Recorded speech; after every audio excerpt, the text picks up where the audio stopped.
Hey, what's up, people? Piz out here, and I've got kind of a stream of consciousness type video for you guys today. So if I trail off into God knows where, just bear with me. There is kind of a method to the madness here, but I want to ask you guys a simple question that's not so simple. What was the last horror movie that legitimately surprised you? Not scared you, but legitimately surprised you. Now, my buddy Justin Beam posted a photo on Instagram the other day. It was a behind the scenes shot from Scream, and it depicted Ghostface with Drew Barrymore on the ground. No caption, just that photo.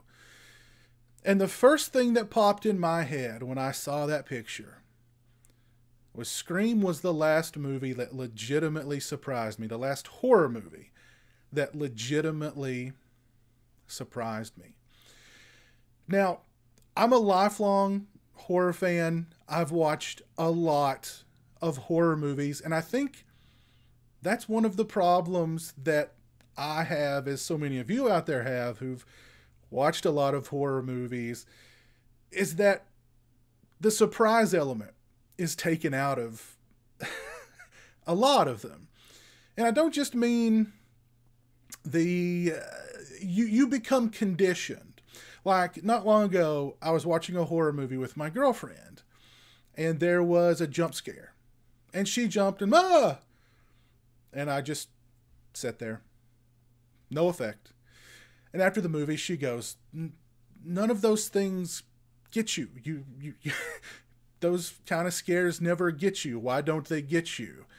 And the only answer is because I've seen so many horror movies, I can see those scares coming a mile away. I'm conditioned to expect those kind of boo scares or jump scares. I just see them coming a mile away.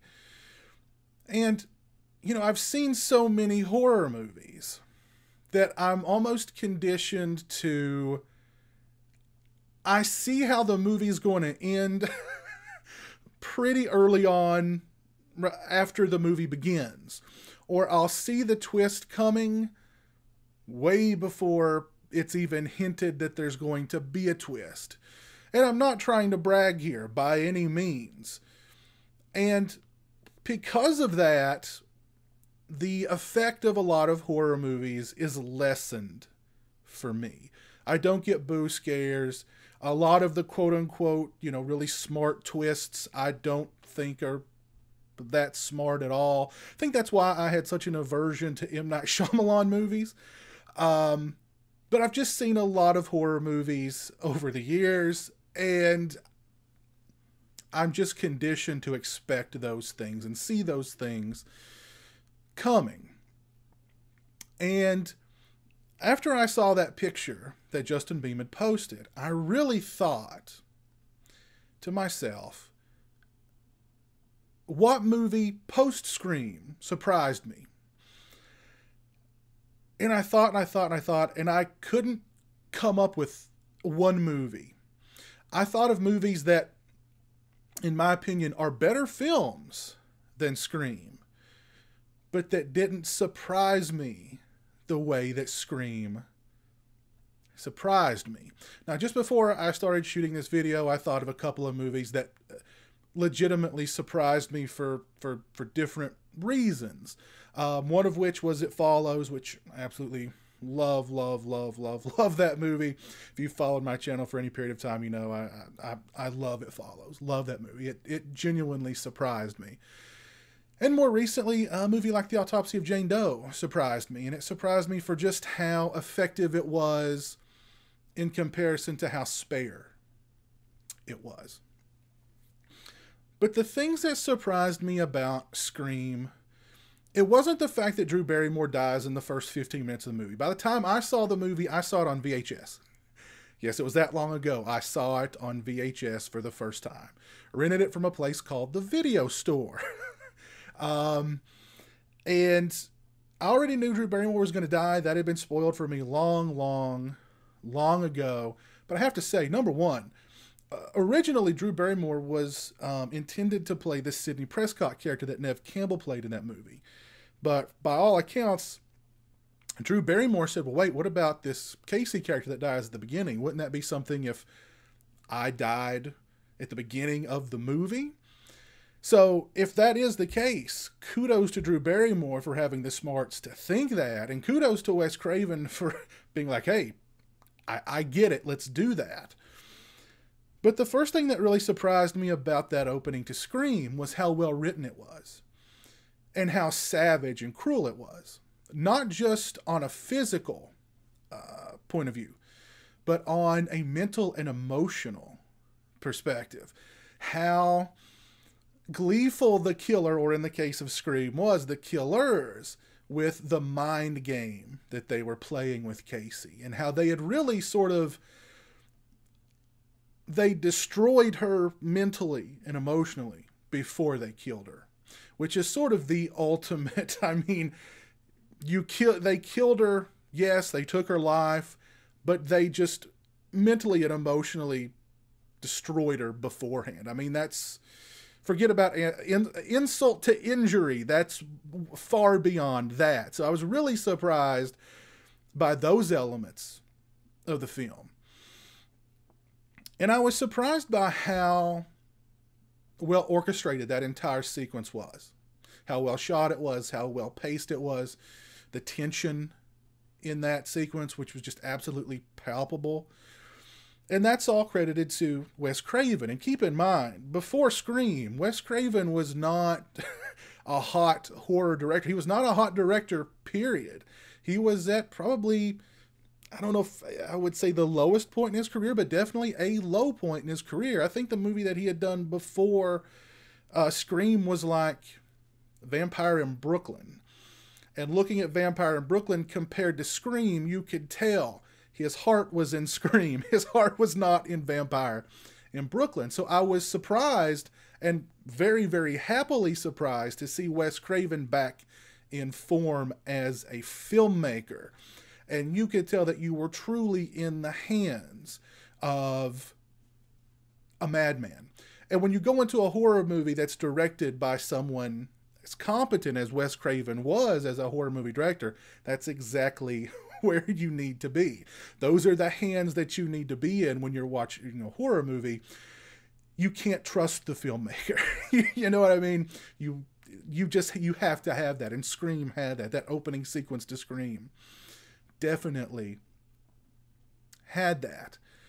And not just the opening of Scream. The opening of Scream is what everybody sort of thinks about. It was such a visceral and sadistic and vicious and suspenseful and really well made opening sequence. Now, there'd been opening, pre-credits kill sequences in slasher movies before. There'd even been other slasher movies that, were self-aware, and they were aware of the fact, characters in the horror movie were aware of the fact that they were in a horror movie.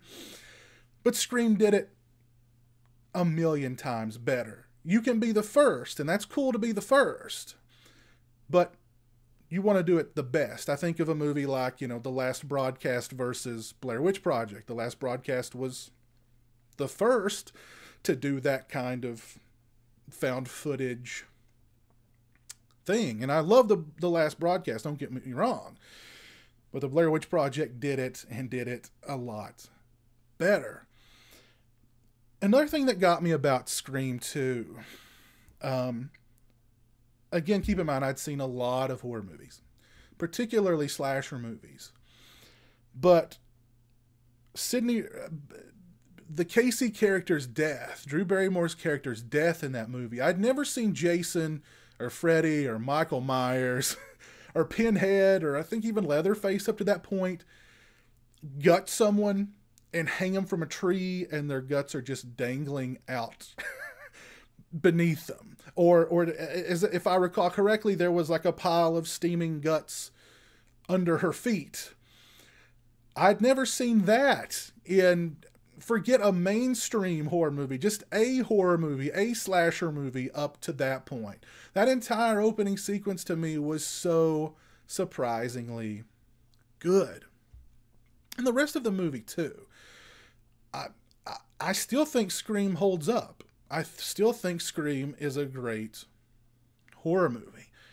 But that opening sequence was such a surprise to me. I can vividly remember watching it and just being on the edge of my seat. It's one of two movies that I watched beginning to end, stopped, rewound, again, VHS, and immediately watched over again. The only other movie that I've ever done that with was The Crow. And thinking about, going back to the picture that Justin Bean posted on Instagram, it's been a long time since Scream came out. And the fact that the first thing I thought of when I saw that photo was, this is the last movie that genuinely and legitimately surprised me, the last horror movie that had that effect on me, was pretty... It made me remember how good Scream was. But then it also kind of made me remember how bad a lot of horror movies have been after Scream. How derivative a lot of horror movies have been after Scream. The entire, remake trend that lasted over a decade. The, found footage trend that lasted about a decade, up to now. And now more recently, we're getting some better horror movies, I think. But very few of them are surprising to a lifelong horror buff like myself.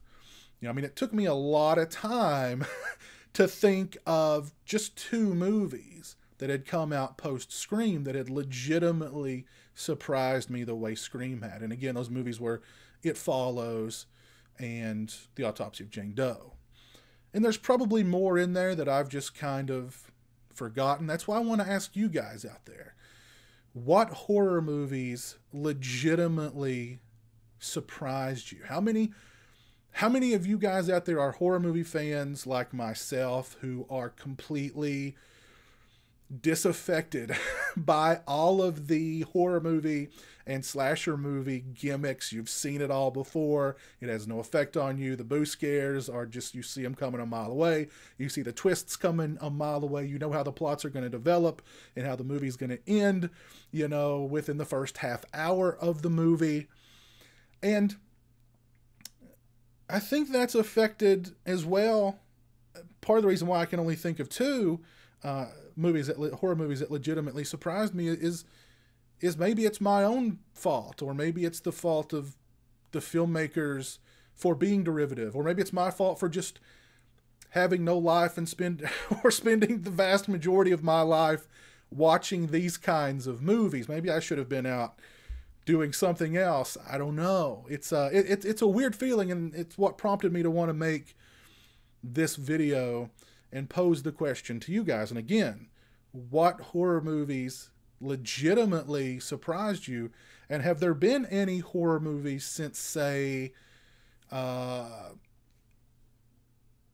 2000 legitimately surprised you? Have there been any horror movies since the year 2000 that have legitimately surprised you? If so, please leave them in the comments section below. I'd definitely like to check them out. Maybe it's a movie that I've seen and it'll jog my memory. Like, oh yeah, that one was pretty surprising as well. But yeah, let me know in the comments section below. If this video was rambling or incoherent in any way, the blame all falls to Justin Beam. So go attack him on social media. No, don't attack him. He's a good fella. Anyway, if you like this video, please leave it a thumbs up. If you're not following me on social media, those links are in the description. They're also right around here. As always, thanks so much for watching. I really appreciate it.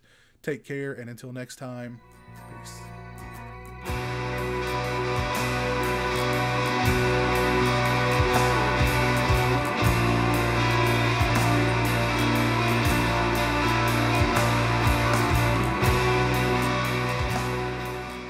Say hello to the internet, Jeremy.